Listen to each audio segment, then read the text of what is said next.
Though it may look painful enough to make most of us procrastinate, David Gilks of Nanaimo proves physical fitness can actually be very enjoyable, but he hasn't always lived this way. I was in the bar industry for years and years. And I smoked for years, and of course everything else goes on. I won't go into detail, but anything bad that went along with that lifestyle is probably a part of it to some degree. At the age of 28, David was working overseas when a conversation with his father made him reflect on what he was doing with his life. He asked me, he said, "Are you going to do this forever?" And I said, "Do what?" "You're just going to be in the bar and resorts forever." And yes, I was going to. That's why I thought, because this was fun. But then when I thought about it clearly and gave it some thought, yeah, the future forward, I didn't want to be a 50-year-old bartender. Not that there's anything wrong with that. It just wasn't life I kind of saw for myself. David moved home to study under his father, learning reflexology, acupressure, and becoming a chartered herbalist. Although he found it extremely fascinating, he wanted to learn more about the body. When I started really getting more and more into it, I realized this is kind of a complicated thing. And people are grabbing bits and pieces of information off the internet. They call it research. Going on Google is not research.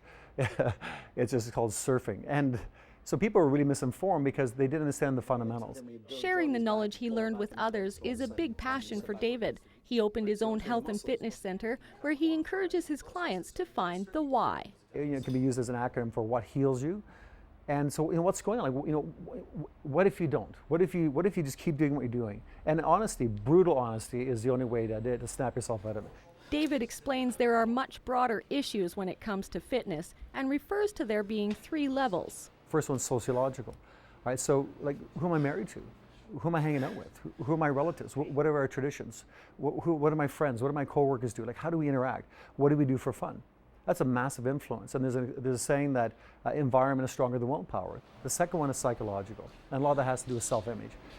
Who you think you are, what you think you're capable of, how many failures or successes you've had in the past. For individuals that are stuck, it's just their psychology is stuck.